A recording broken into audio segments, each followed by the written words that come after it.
ರಾಜ್ಯದ ನಾಗರಿಕರಿಗೆ ಅನುಕೂಲವಾಗುವ ನಿಟ್ಟಿನಲ್ಲಿ ಸರ್ಕಾರ ನೀಡಲುದ್ದೇಶಿಸಿದ ಶಾಶ್ವತ ವಾಸ ದೃಢೀಕರಣ ಪ್ರಮಾಣ ಪತ್ರ ವಿತರಣೆಗೆ ವಿರೋಧ ವ್ಯಕ್ತವಾಗ್ತಾ ಇದೆ. ಸರ್ಕಾರದ ಈ ನಿರ್ಧಾರ ಜನ ಕಲ್ಯಾಣಕ್ಕಲ್ಲ, ಬದಲಿಗೆ ವೋಟ್ ಬ್ಯಾಂಕ್ ರಕ್ಷಣೆಗೆ ಅಂತ ಬಿಜೆಪಿ ದೂರನ್ನ ಮಾಡಿದೆ. ಹಾಗೆಯೇ ಕಾಂಗ್ರೆಸ್ನ ಈ ನಡೆಯನ್ನ ಮಿತ್ರ ಪಕ್ಷದ ಜೊತೆ ವಿರೋಧಿಸಿರುವ ಕೇಸರಿ ಪಾರ್ಟಿ ಈ ಬಗ್ಗೆ ಶೀಘ್ರವೇ ಜನಜಾಗೃತಿ ಸಭೆ ನಡೆಸುವುದಾಗಿ ತಿಳಿಸಿದೆ. ಶಾಶ್ವತ ನಿವಾಸಿ ಪ್ರಮಾಣ ಪತ್ರ ವಿತರಣೆಗೆ ಬಿಜೆಪಿ ಆಕ್ಷೇಪ. ದೇಶದ ಭದ್ರತೆ ಮರೆತ ಕಾಂಗ್ರೆಸ್ ವಿರುದ್ಧ ಗುಡುಗಿದ ಕಮಲ ನಾಯಕರು. ಶೀಘ್ರದಲ್ಲೇ ಜನಜಾಗೃತಿ ಕಾರ್ಯಕ್ರಮಗಳನ್ನ ಮಾಡಲು ನಿರ್ಧಾರ. ಕರ್ನಾಟಕ ಸರ್ಕಾರ ನೀಡಲುದ್ದೇಶಿಸಿರುವ ಶಾಶ್ವತ ನಿವಾಸಿ ಪ್ರಮಾಣ ಪತ್ರ ದೇಶದ ಭದ್ರತೆಗೆ ಧಕ್ಕೆ ತರುವ ನಿರ್ಧಾರ ಅಂತ ಬಿಜೆಪಿ ನಾಯಕರು ಆಕ್ರೋಶವನ್ನ ವ್ಯಕ್ತಪಡಿಸಿದ್ರು. ಏಕಾಏಕಿ ಸರ್ಕಾರ ಈ ನಿರ್ಧಾರ ಮಾಡಿರೋದರ ಹಿಂದೆ ಷಡ್ಯಂತ್ರವಿದೆ. ಇದನ್ನ ಅವರು ಬಹಿರಂಗ ಪಡಿಸಬೇಕು ಅಂತ ಕಮಲ ಪಕ್ಷದ ನಾಯಕರು ಆಗ್ರಹಿಸಿದ್ರು.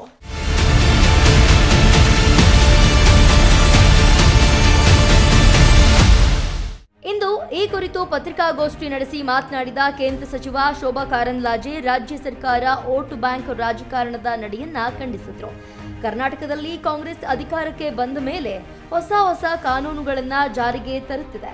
ಎಸ್ಐಆರ್ ಆರಂಭವಾದ ನಂತರ ಶಾಶ್ವತ ನಿವಾಸಿ ಪ್ರಮಾಣ ಪತ್ರ ನೀಡಲು ಸರ್ಕಾರ ಮುಂದಾಗಿದೆ. ಇದಕ್ಕೆ ಮಾರ್ಗಸೂಚಿಗಳನ್ನ 2 ದಿನದ ಹಿಂದೆ ಬಿಡುಗಡೆ ಮಾಡಲಾಗಿದೆ. ಸಂವಿಧಾನದ ಆರ್ಟಿಕಲ್ 14ರ ಅಡಿಯಲ್ಲಿ ಭಾರತದಲ್ಲಿ ಒಂದು ದೇಶ ಒಂದು ಪೌರತ್ವ ನಿಯಮ ಇದೆ. ಆದರೆ ಇದಕ್ಕೆ ವ್ಯತಿರಿಕ್ತವಾಗಿ ಶಾಶ್ವತ ನಿವಾಸಿ ಪ್ರಮಾಣ ಪತ್ರ ವಿತರಿಸಲು ಸರ್ಕಾರ ಮುಂದಾಗಿದೆ. ದೇಶದ ನಾಗರಿಕರಿಗೆ ಪೌರತ್ವ ನೀಡುವ ಅಧಿಕಾರ ಇರುವುದು ಕೇಂದ್ರ ಸರ್ಕಾರಕ್ಕೆ ಮಾತ್ರ. ವಿದೇಶಿಗ ಯಾರು ಎಂಬ ಪ್ರಮಾಣ ಪತ್ರ ಕೊಡುವ, ವಲಸೆ ಪ್ರಮಾಣ ಪತ್ರ ನೀಡುವ ಅಧಿಕಾರ ಇರುವುದು ಕೇಂದ್ರ ಸರ್ಕಾರಕ್ಕೆ. ಆದರೆ ರಾಜ್ಯ ಸರ್ಕಾರ ಈಗ ನಿವಾಸಿ ಪ್ರಮಾಣ ಪತ್ರ ನೀಡುತ್ತಿರುವುದು ಏಕೆ ಎಂದು ಟೀಕಿಸಿದ್ರು.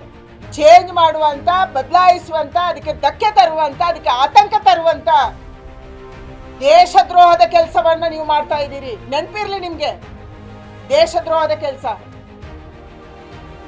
ಪೌರತ್ವವನ್ನ ಕೊಡೋದಕ್ಕೆ ಅಥವಾ PRC ಅನ್ನು ಕೊಡೋದಕ್ಕೆ ನೀವು ಯಾರು ಅಂತ.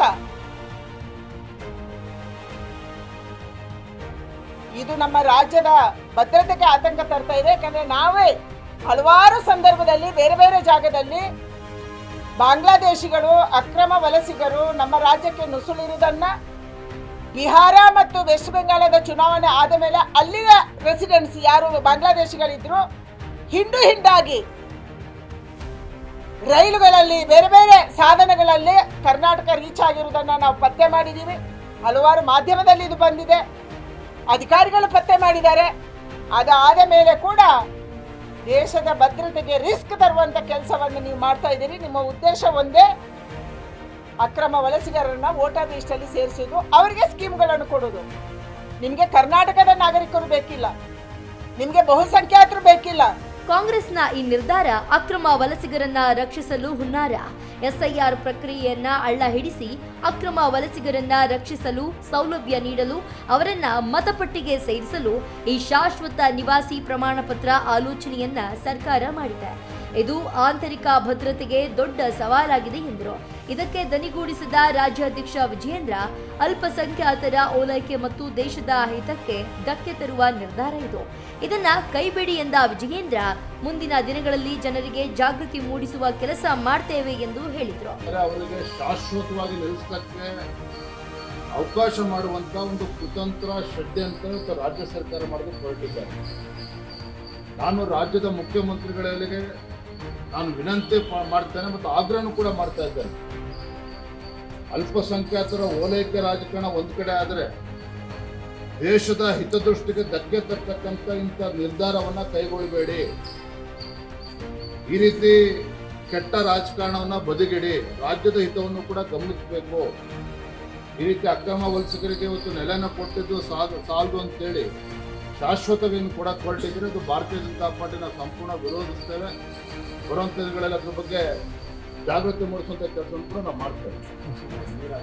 ಇನ್ನು ಬಿಜೆಪಿಯ ಈ ನಿರ್ಧಾರಕ್ಕೆ ದೋಸ್ತಿ ಪಕ್ಷ ಜೆಡಿಎಸ್ ಕೂಡ ಸಹಮತ ವ್ಯಕ್ತಪಡಿಸಿತು.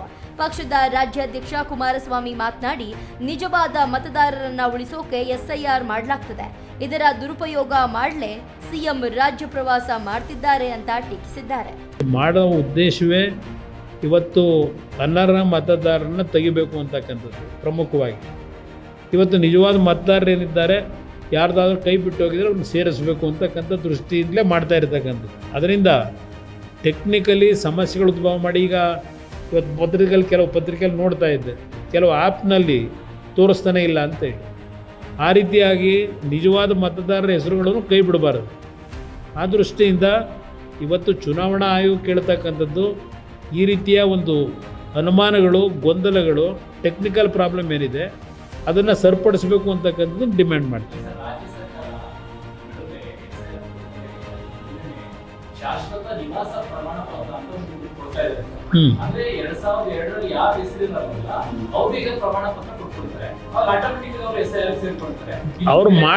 ಅವರು ಈಗ ನಮ್ಮ ರಾಜ್ಯದ ಮುಖ್ಯಮಂತ್ರಿಗಳು ಪ್ರವಾಸ ಮಾಡ್ತಾ ಇರೋದೇ, ವಿಭಾಗವಾರ ಮೀಟಿಂಗ್ಗಳು ಮಾಡ್ಕೊಂಡು ಬರ್ತಿರೋದೇ ಪ್ರಮುಖವಾಗಿ ಬರ ಅಧ್ಯಯನಕ್ಕೂ ಅಲ್ಲ. ಆ ಒಂದು ಪ್ರಗತಿ ಪರಿಶೀಲನೆ ಸಭೆ ಅಂತ ಅಂದರೆ SIRನ ಮುಖಾಂತರ ಈಗೇನು ನಡೀತಾ ಇದೆ ಪ್ರಕ್ರಿಯೆ, ನಮ್ಮ ಅಧಿಕಾರಿಗಳು ನೀವು ಏನು ಮಾಡಬೇಕು ಅಂತ ಸೂಚನೆ ಕೊಡೋದಕ್ಕೆ ಅವರು ಪ್ರವಾಸ ಮಾಡ್ತಾ ಇರೋದು. ಅದು ಒಂದೇ ಮೀಟಿಂಗ್ ಅಲ್ಲ ನಡೀತಿರೋದು. ಅವ್ರ ಪ್ರಗತಿ ಪರಿಶೀಲನಾ ಸಭೆಯಲ್ಲಿ ಪ್ರಮುಖವಾಗಿ ಅವ್ರು ಹೋಗ್ತಿರ್ತಕ್ಕಂಥ ಉದ್ದೇಶವೇ ಈ ರೀತಿ ಈ ಒಂದು ದುರುಪಯೋಗ ಪಡಿಸ್ಕೊಳ್ತಕ್ಕಂಥದ್ದಕ್ಕೆ ಅವ್ರ ಅಧಿಕಾರಿಗಳನ್ನ ಇಟ್ಕೊಂಡು ಹೊರಟಿರ್ತಕ್ಕಂಥದ್ದು. ಇದನ್ನೇ ನಾವು ಅವರ ಮೇಲೆ ಆರೋಪ ಮಾಡ್ತಾ ಇರೋದು. ಅಂತಿಮವಾಗಿ ಸರ್ಕಾರದ ಪಿಆರ್ಸಿ ವಿತರಣೆಯ ವಿಚಾರದಲ್ಲಿ ಕೇಂದ್ರ ಸರ್ಕಾರದ ಮಧ್ಯಪ್ರವೇಶಕ್ಕೆ ದೋಸ್ತಿ ಪಕ್ಷ ಆಗ್ರಹಿಸಿದೆ. ಈ ಸಂಬಂಧ ಗೃಹ ಸಚಿವ ಅಮಿತ್ ಶಾಗೆ ಪತ್ರ ಬರೆದಿರುವ ಶೋಭಾ ಕರಂದ್ಲಾಜೆ ಶೀಘ್ರವೇ ಅಗತ್ಯ ಕ್ರಮ ವಹಿಸುವಂತೆ ಮನವಿಯನ್ನ ಮಾಡಿದ್ದಾರೆ. ಇದಕ್ಕೆ ಅಲ್ಲಿಂದ ಬರೋ ಪ್ರತಿಕ್ರಿಯೆ ರಾಜ್ಯದ ಪಿಆರ್ಸಿ ಭವಿಷ್ಯ ನಿರ್ಧರಿಸಲಿದೆ. Renuka K, political bureau, speed news Kannada, Bengaluru.